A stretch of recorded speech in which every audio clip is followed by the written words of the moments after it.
So last class, we intuitively went over how a MOSFET works, how an inversion layer is formed. So remember, a MOSFET is essentially made up of two back-to-back connected diodes with a capacitor in between, right? And the capacitor is used to create an in channel between the two N plus regions.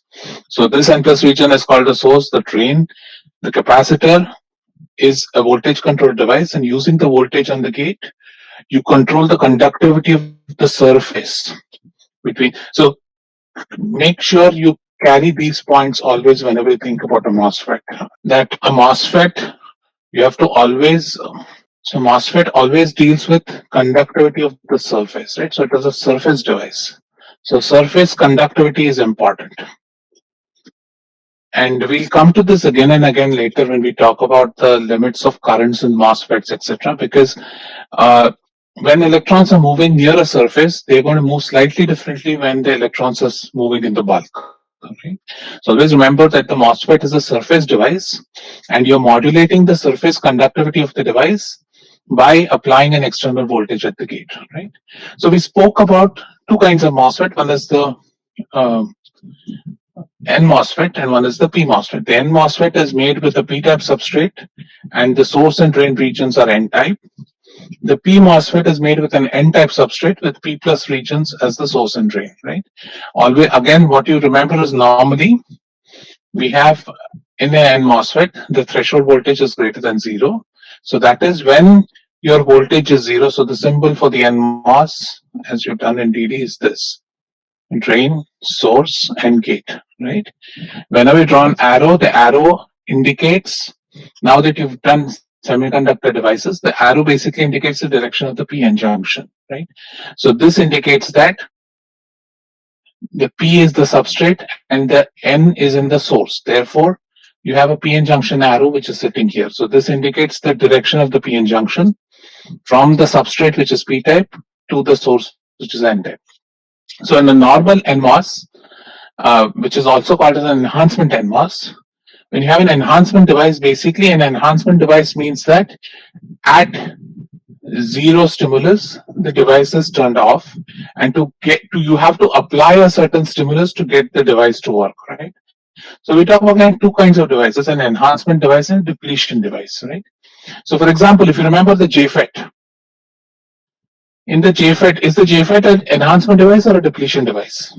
Depletion device, right? And why did we say that? Because normally when all the voltages are 0, the device conducts current, and then by increasing the reverse bias on the gate, you're controlling the channel, and by increasing the reverse bias, you're increasing channel resistance, right? So if you think about it, if this is your JFET, by increasing, suppose you assume VDS is very small. So we can assume that the depletion region is mostly flat, right? So by increasing the voltage between the gate and source, I can keep increasing the depletion region, and hence I reduce the current, right? So in this JFET, for example, you apply a VG to shut off the device, right? And so this is a normally, we also sometimes say it's a normally on device.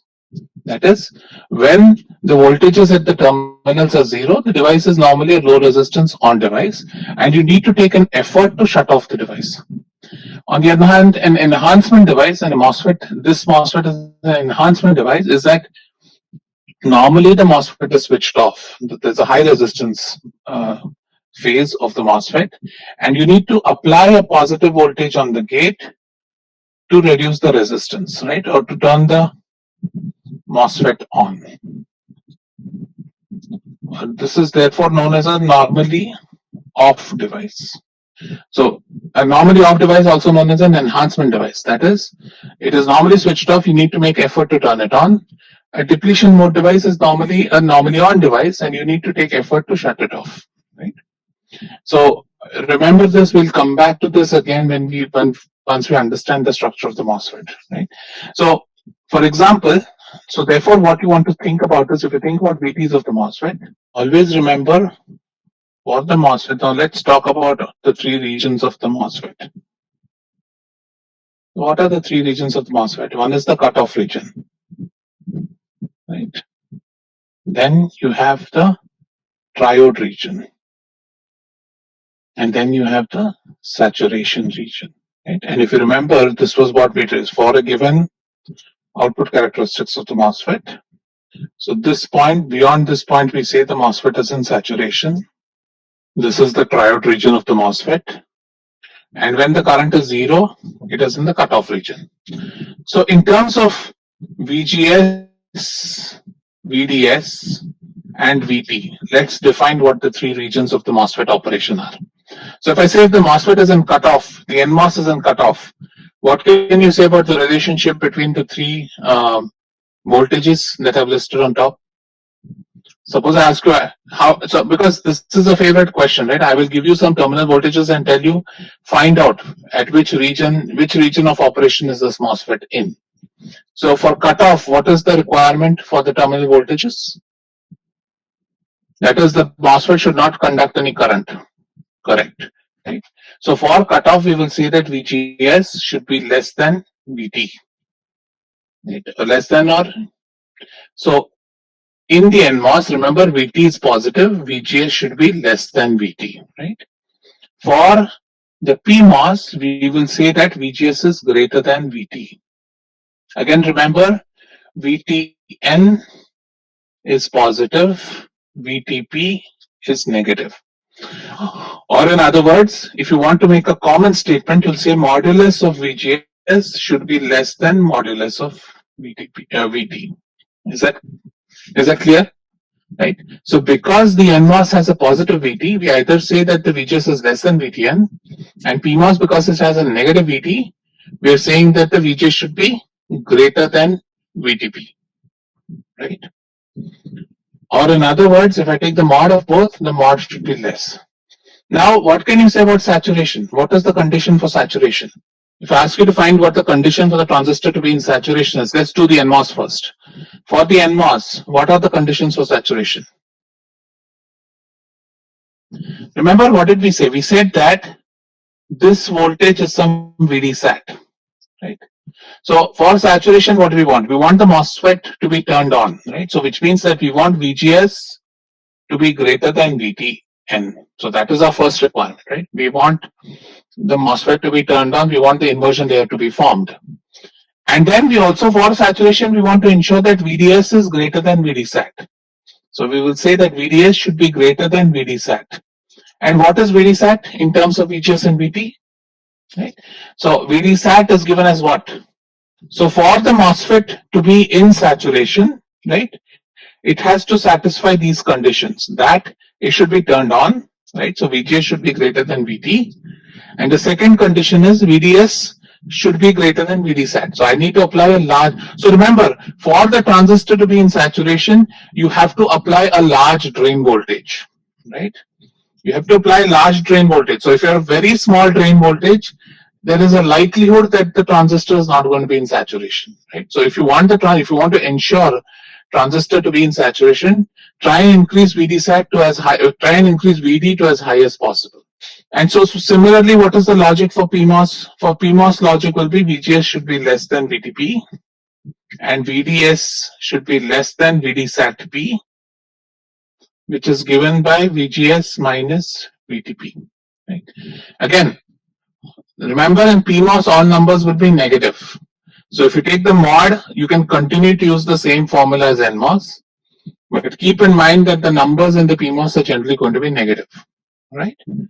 And so when the MOSFET is not in cutoff and not in saturation, then we say it's in triode region. So in triode region, again, you want the transistor to be turned on, and you want VDS to be less than VDSAT.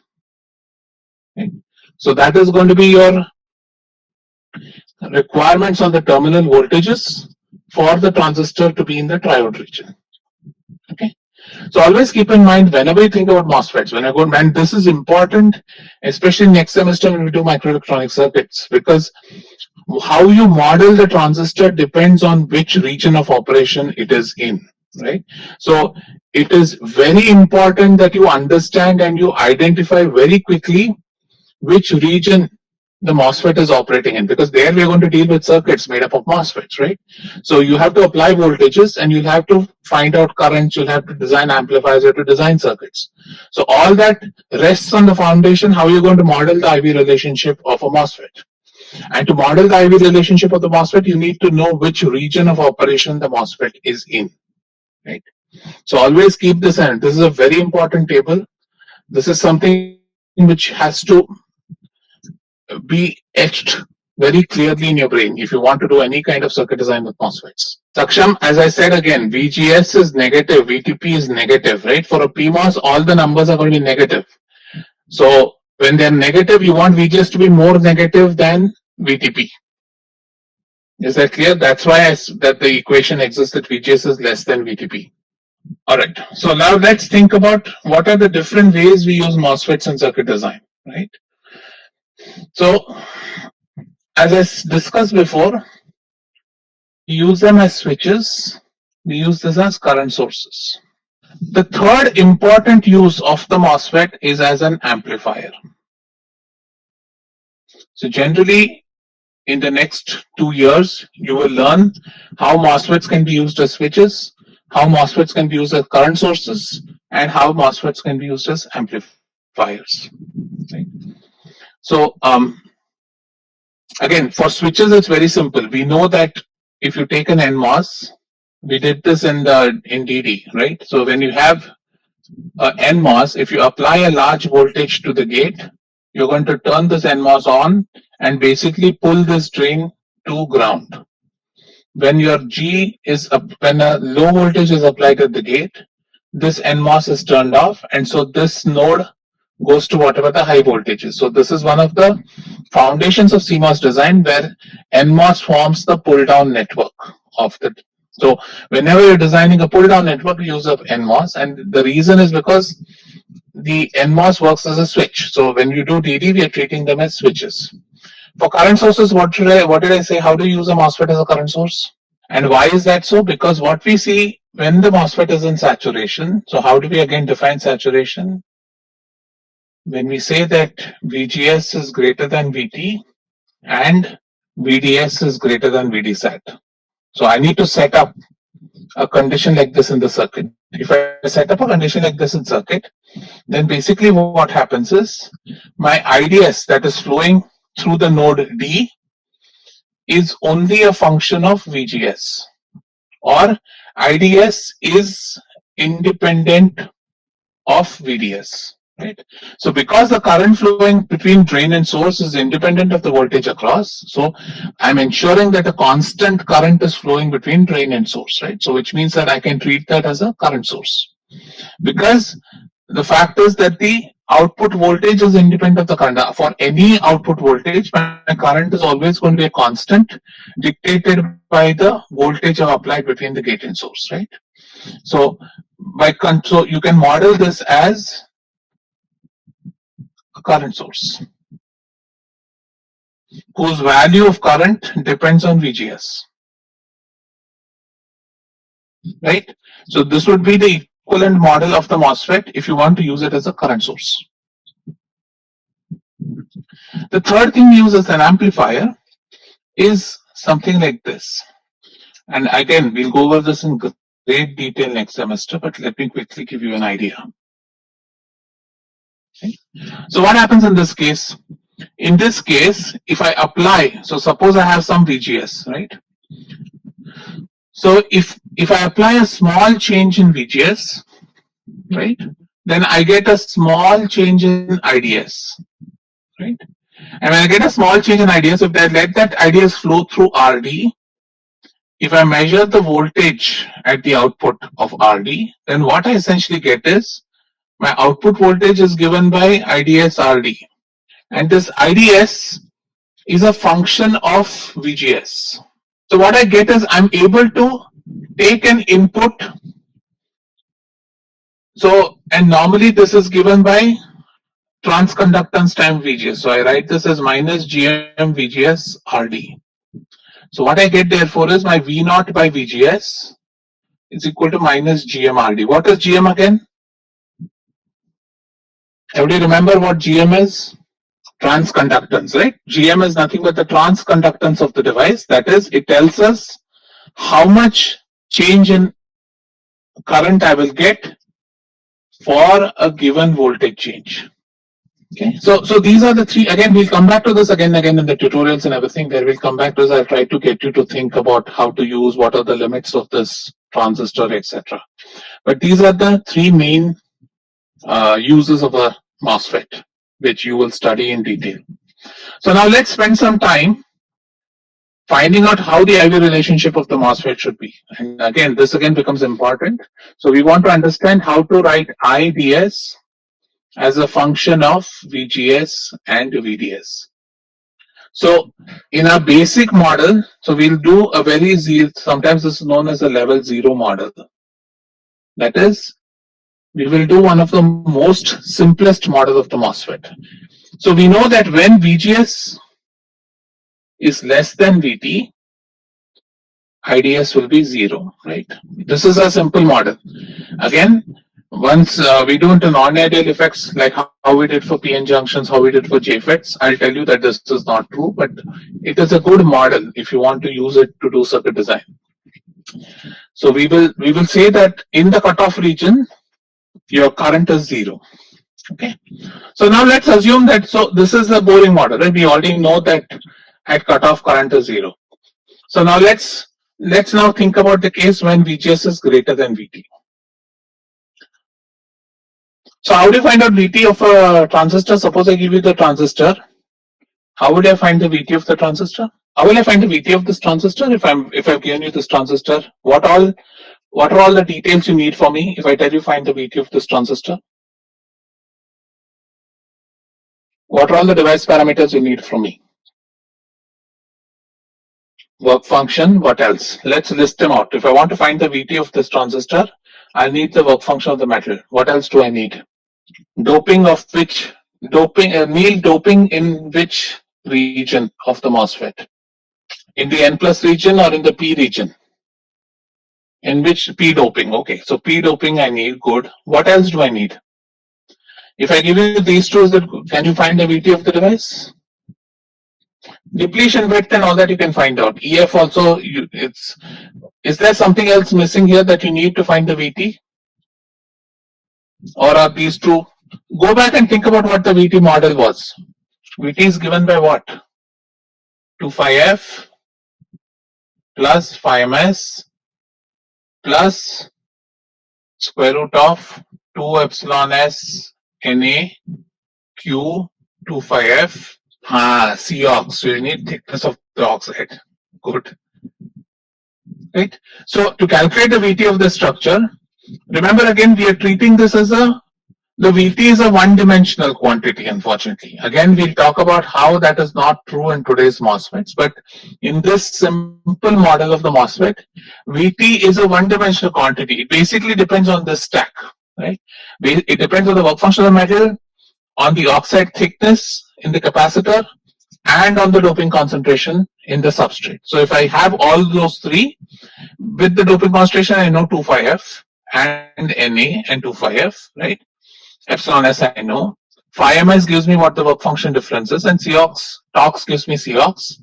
So knowing all these quantities, I can calculate the VT for any given MOS structure. Is that clear? Okay. So now let's think about the case that we have this MOS structure present. Now what can you tell me? So before that, let's go to another, let me ask you another question. Suppose I have an inversion layer formed.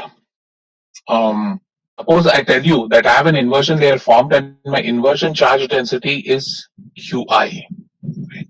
So I'm saying that now let's assume a MOSFET. Let me not go to a MOSFET. I'm saying I have a MOSFET, and my inversion charge density is some Qi. So if I ask you, and suppose I say my oxide thickness is Tox. So if I ask you what is the voltage drop across the oxide, can you calculate it using just these two quantities? What would that be? Okay, let me repeat my question. Suppose I tell you that the inversion charge density in the MOSFET is given to you. It's some Qi, right? and if I've given you Tox, that is the oxide thickness, can you calculate what the um, voltage drop across the oxide would be? Correct, right? Q by C. Very good. So what you're seeing essentially here is that, right?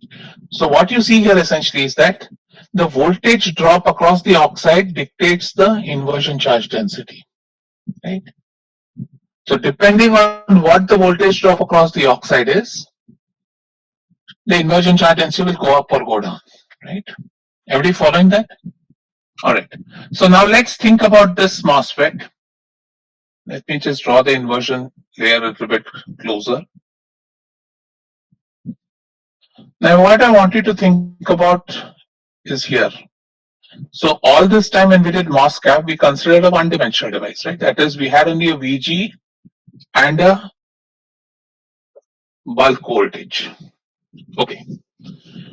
So now if you consider this structure, let's assume that the source is at 0. Let's assume I've applied some VDS and I've applied some VGS. Right? So I've held my source to 0 and I've held my substrate also to 0. Okay. So now tell me, if I'm going to walk from the source towards the drain, what happens to the voltage across the oxide? Remember, right? The voltage at the source end is 0. So what is the voltage drop across the oxide? No. At the source end. So remember, I've applied VDS here, right? I've applied VDS, I've applied VGS. So if I pick some point here, let me pick some point X here. Let me pick some point X, which is halfway or somewhere close, somewhere between source and drain. If I compare it to the point just outside the source, what can you say about the voltage in the oxide? Do you think the voltage across the oxide is constant as you walk from source to drain, or do you think it changes? It changes, right? Why does it change? Because I've applied a VDS here, right?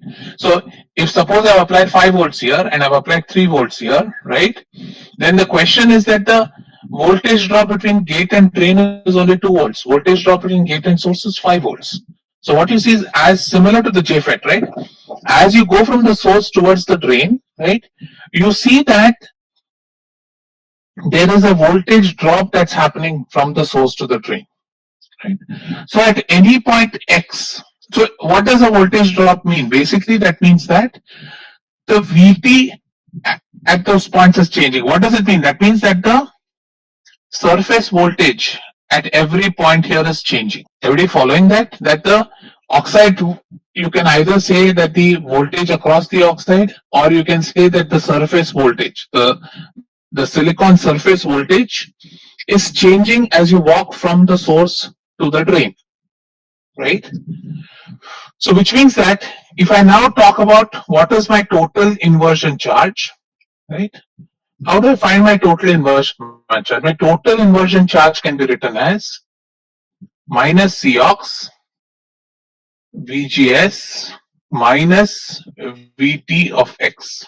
That is, what I'm saying is, as I walk from the source to the drain, because of the fact that I've applied a positive voltage at the drain, my VT, local VT at these points has increased. So what you can think about is that depending on how much high this VDS is, your inversion charge density will keep decreasing, right? Intuitively, we looked at that last class, that we saw that pinch off happens at the drain end of the MOSFET. And why does it happen? Because at that point, both the drain field and the gate field cancel each other out, right? So the net field there is less. So what you see here is that if I think about modeling the charge in the inversion layer, and why am I modeling the charge in the inversion layer? Because that is the charge I care about. If you think about the MOSFET, MOSFET has two charges. It has the inversion charge and the depletion charge. But the depletion charge does not move, so I don't care about it. What I care about is the inversion charge, because that is going to determine the conductivity of the channel. Why is it Cox? Neil, it's Cox because it's on either side of the oxide. We just did this, right? We just said that to find the inversion charge, I need to multiply the oxide voltage by Cox. And how do I find the oxide voltage? It takes, for the MOSFET to get inverted, I need to at least apply VT. So anything that I apply beyond VT gets converted to inversion charge, right? That is the model. I was talking about the negative sign. Yeah, the negative sign is because of the negative charge. So again, you can put a modulus and you can work with that. This is coming from because it's electrons. Okay, so everybody following this, that the inversion charge density changes as a function of where you are in the channel because of a fact that you applied VDS. If VDS was 0, then this channel looks uniform as you walk from the source to the drain. But because of the fact that you applied a VDS to the channel, there is a drop in voltage, there is a drop in VT as you walk from source to drain. Right? So now let's find out what this VT is. So let's talk about VT. So we just discussed VT can be written as, by the way, you guys, I know you're, so let me talk about it. So you can talk about VT as a function of X as VFB or phi ms. So your textbook uses the term VFB, I use phi ms, they're interchangeable. VFB is nothing but the flat band voltage, which is nothing but phi ms, right? So I can write this as flat band voltage times 2 epsilon s Na Q 2 phi f by Cox. So, okay, before that, let's just think about this a bit before we go into that. So what is happening when I apply this voltage, right? So when I apply this voltage, V of X, if I assume that the channel is inverted all the way from the source all the way to the drain, for channel inversion, what do we expect the surface potential to be? When the channel is just inverted at VT, what is the surface potential equal to? Or what is the total voltage drop in silicon when VG is equal to VT? 2 phi f, right? So now what I'm saying is that there is an inversion channel all across from source to drain. So we know right at this point the surface is going to be, the total voltage drop in the silicon is going to be 2 phi f. As I walk from here to here, my voltage drop in the silicon is actually going to increase, right? Because I've applied a VDS, or rather I'm saying that the VT is increasing. Right? So what I'll say therefore is that as I walk from source to drain, right, my phi s becomes 2 phi f plus some voltage Vx. Now, how Vx drops as a function of x, we'll have to make some assumption for it, right? Because right now, we don't know if this drop is linear, if it's quadratic, or what's happening. So let's assume we know that the voltage will drop from drain to source. Our simple assumption might be we'll say it's a linear drop, but we have to make that assumption. So for now, let's assume that we know voltage drops. I don't know what is the profile of the voltage drop. So what I'm saying therefore is, as I walk from the source to the drain, right, my surface is going to be inverted, but effectively I'm increasing the VT here. Or in other words, I'm reducing the oxide voltage as I go from source towards the drain. So how do I model it? I model it by an increase in VT. So I say therefore that at any given point along the channel, my VT can be written as phi ms plus 2 phi f plus Vx plus square root of 2 epsilon s Na Q 2 phi f plus Vx by Cox. Okay. So what I'm doing again here is I'm assuming that because of the fact that I applied a drain voltage, this oxide, the voltage drop across the oxide has gone down. And that I'm modeling it as combining it with 2 phi f. Right? So I'm saying that at any voltage, at any point x within the channel, the total voltage is V of x, and I'm combining that, I'm modeling that as an increase in local surface potential, which will change the voltage. which will change the VT of the device. So if I now talk about what the net inversion charge is, the net inversion charge in my device is again a function of X, right? And it's given by minus Cox VGS minus VT of X. Again, what we're now saying is we're trying to find out what that inversion charge is, right? Because we know that the voltage in the channel is changing as a function of X, its VT is changing. Because VT is changing, the net field across the net voltage drop across the oxide is changing, and hence the net inversion charge in the channel is changing as a function of X. So from that, what do you get? So what you get is minus Cox VGS minus phi ms minus this whole expression 2 phi f minus V of X plus, minus square root of 2 epsilon s NAQ 2 phi f plus V of X by Cox. So all I've done is replace that into the channel, right? So now what you begin to see here is, let's think about it. V of X is a positive quantity, right? So as I walk, so X is equal to 0 is at source. X is equal to L is the drain, right?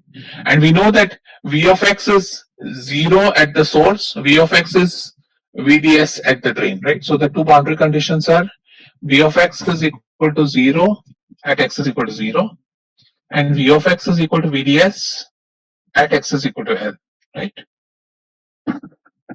So what you see here, let's look at this carefully. What you see here is that, what is this charge, by the way? Based on what you understood from the VT, what is that charge which I've shown with an arrow? Depletion charge. Very good. And so what you see now is that, remember, V of X increases. It's a positive number, it increases as I walk from source to drain. So as I walk from source to drain, what do I see? If I'm going from source to drain, my net inversion charge reduces.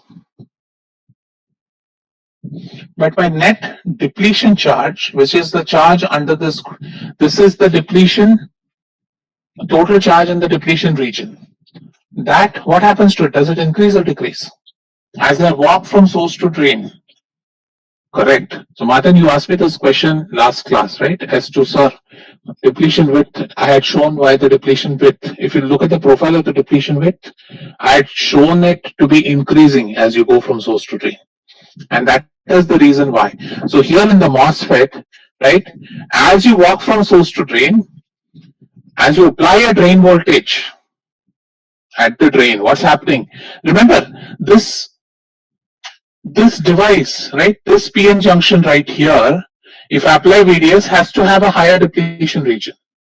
Now what happens basically, now you're looking at the 2D effect of this voltage. Because you've applied a high voltage here, this depletion region is going to impact the total depletion region under the gate at this point, right? And that is happening because of the fact that at any point in this region, the voltage at that point is not just a function of what's happening in this direction, it's also a function of what's happening in the other direction.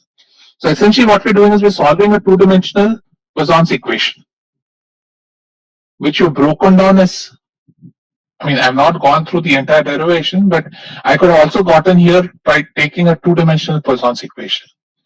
I've implicitly assumed it to be independent and I've given that to you right now. But what you see essentially here is, so therefore if I draw the depletion region, right, you'll see these two things happening. So this is your source and drain, N plus and N plus, right? You see essentially the way we draw it is we show that the inversion charge density keeps dropping as you go from the source to the drain. And the depletion charge density, which we can talk at the depletion region increases as you go from source to drain. So again, a key point to keep in mind, this is different from the MOS capacitor because of the fact that the MOS capacitor is a simple one-dimensional device. Now we're dealing with two dimensions because we have applied a voltage at the drain also. So now if I want to calculate the total current through the device. So now let's think about what the total current. So what I've found out is, I found out that at every point in the channel, I have a inversion charge available. Now, if I say, now I know that there is a constant current flowing through the channel, right? Because I've applied a certain voltage, there should be a constant current that is flowing through the channel. So what we're saying is that constant ID flows through the channel. So how do you find out what the value of ID is? So the constant ID flows through the channel.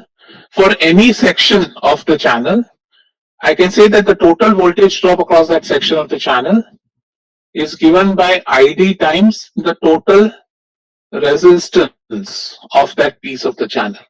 Harsh, I'll come back to your question at the end. Let me finish this part and I'll come back to your question. So again, what I'm saying is I'm basically now modeling this as a bunch of different resistors, right? So because I'm treating this channel now like this. So there's some voltage dV that will fall across this. There is a small resistance dr, but I know a constant current is flowing through it. Right? So therefore I can think about ID is given by dV by dr. Right? So how do we now get, so what even again remember what I want to get, I eventually want to get I as a function of V. Right? Now if I know what the mobility of the electrons is in the channel, right? And if I know the inversion layer thickness, for example, suppose I know these two, then for a small piece of the channel, right, I can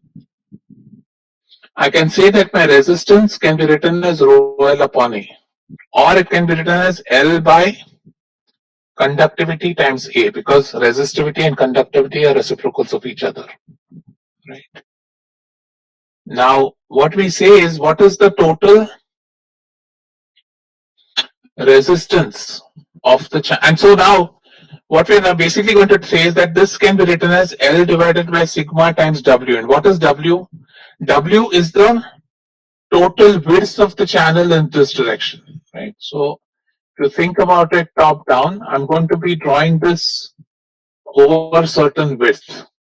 So there is a third dimension to this MOSFET, which is the width of the device. So I can call the resistance as some dx, and call this as some dx by sigma W. Remember, and this sigma is a function of the charge, right? So sigma is going to be a function of the charge at that particular point. So if I think about the current at any point, right, I can write the current as Qi times velocity of that charge. Everybody following? At any point x in the channel, I can write the total current as Qi times velocity, right? Where both these functions are functions of x. So this is nothing but Qi times x times v of x, and this v is the velocity of the carriers. Right? The velocity of carriers, if I assume they're all low field mobility, can be written as mu times local electric field. And remember now, this x is going from source to drain. Right? So now I can write this as mu. Let's assume mu is constant. Mu is not changing as a function of x. So then mu times Qi of x times electric field of x. And electric field is nothing but dV by dx.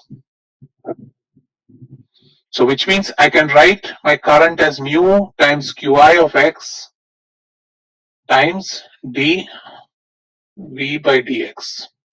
Or I can write my ID times d of x is equal to mu Qi of x.